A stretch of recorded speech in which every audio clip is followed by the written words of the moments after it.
Hey, IB Environmental students, you ready for more? It's Systems Part 2. We're still on Topic 1.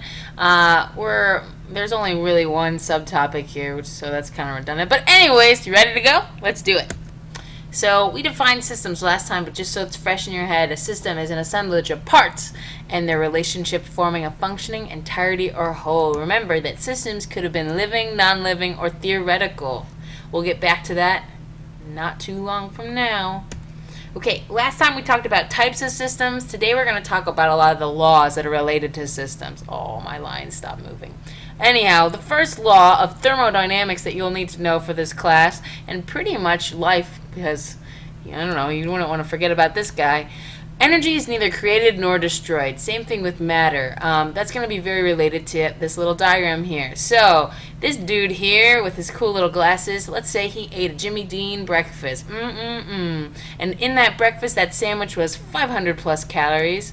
Okay, he's running. Okay, when he's running, that energy has to go somewhere. It just doesn't disappear because it's not created nor destroyed. So when he's running for 30 seconds, 30 calories go off into the area as heat. Okay, not only that, this lion is freaking out and it's running and gaining 440 calories when it eats this poor dude who didn't run fast enough. And about 10% of that energy that this guy had gets put into the lion as stored energy. Wait a second, but not all of it? Where did the rest go? Well, don't forget, the lion's running. It takes energy for it to eat the man. The man, some of his energy was lost to the environment. It's not destroyed, but all this energy is accounted for if you were to do calculations here. We'll do this plenty in class, don't you fear. Alright, more stuff about thermodynamics. The second law. The second law of thermodynamics says, in an isolated system, remember, the only example of that is our universe, entropy tends to increase spontaneously. Entropy? What's that guy? Entropy means disorder. So I would add that here because it doesn't say it. So entropy means disorder, and often entropy in our class is going to mean heat. So entropy, dispersal of energy, heat, sometimes called disorder. I would write that. If it's boxed, that means it's important, guys. This means that entropy loses heat when it moves up the food chain. That's going to account for why only 10% of the energy that was in the Jimmy Dean sandwich and in the man got into the lion. Okay? Because energy equals work plus heat. Let's kind of figure out what all that meant and put it all together. So that second law of thermodynamics, where we learned about entropy and how entropy is heat and how it gets lost into the system but doesn't disappear or be created. We're going to refer to this as the 10% rule, or the rule of 10. Let's summarize that. It's in the box. Really important then. Only 10% of the stored energy makes it to the next trophic level, which we know is an eating level in the food chain. So here we can see a really complicated food chain that takes a systems approach showing inputs and outputs. So we can see matter and energy going into each of these organisms at each of the eating levels. But what's happening? What's coming out of the system? Not disappearing, but coming out of the food chain itself, because it's not getting stored.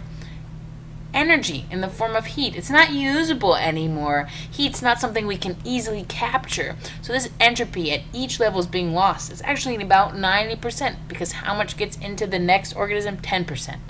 And 10% of the energy that's stored in this guy is what this guy gets, and 10% of the energy stored in this guy is what this guy gets, and so forth. And even when all of these things die, when the decomposers, sometimes also called detrivores, get to eat the dead things, they only get 10% of their energy, because even they, in the process of eating or doing work, energy is given off as heat.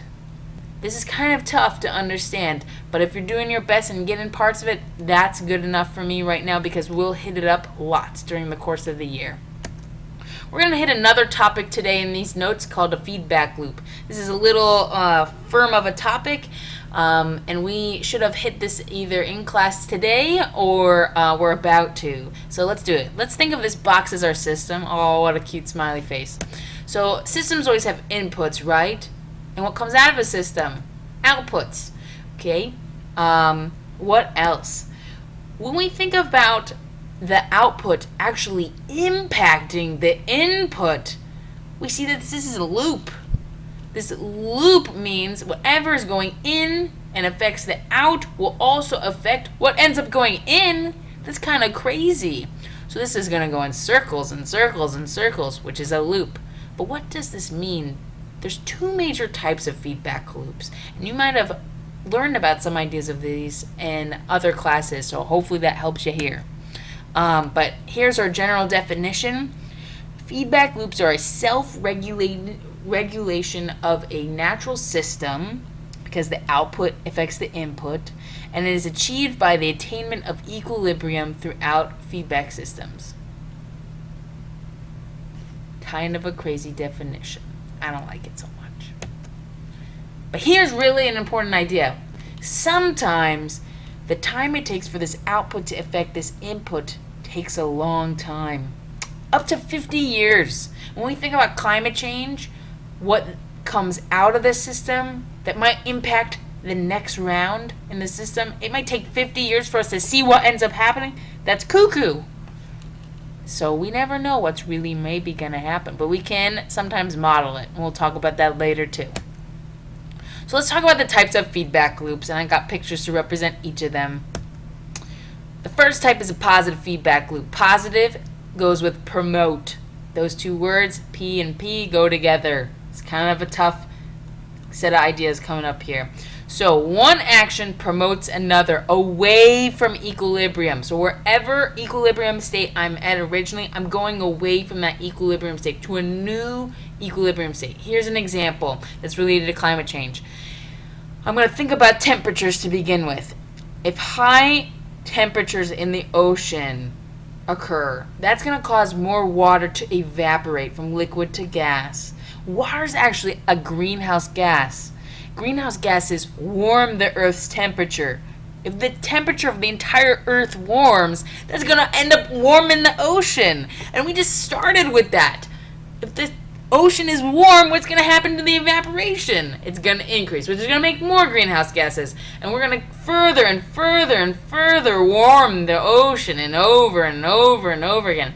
And that over and over again can be pictured this way, as we're going to a totally different kind of equilibrium at the end. If we went back to the same equilibrium point, what would be a good way to model this in this picture? Well, it would be that this arrow would come back to the original point where we began. That would be a different feedback loop. Because we're positive, we're going to a totally different equilibrium state than we began. That's positive. Promotion away from equilibrium. Negative feedback. Negative feedback depresses or inhibits. Ooh, negative depresses, inhibits. And a great example is predator-prey relationships. I like to think of this as always coming back to equilibrium. So the more prey we have, what happens to my predator population? My predator population will always increase if the prey population increases.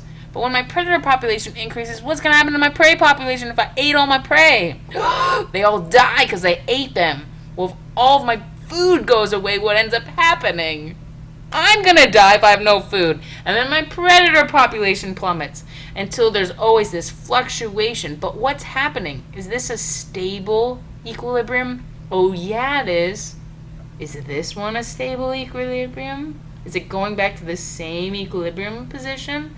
No, it's not. This is an unstable equilibrium where I go to a totally different state than I began with. So that hits up those ideas from before.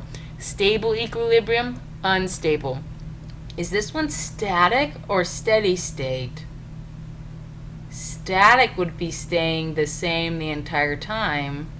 Steady state has changes. This one, in fact, is steady state because it has those changes. Okay, now for your job for next class is to do some sort of drawing that shows how an example of positive feedback is positive feedback and how negative feedback is negative feedback. And by that I mean show each of the different components in your example. And you can steal one of the examples we did in class, but I want you to draw it out in detail. And I want you to somehow justify or be ready to justify why it is in fact each of them positive or negative. And I also want you to label it, is it stable or unstable? And that's going to get you ready for class. And you can do those examples in your IBESS objective notes. Alrighty, guys. I look forward to seeing them. Good job with the second set of notes. Woo!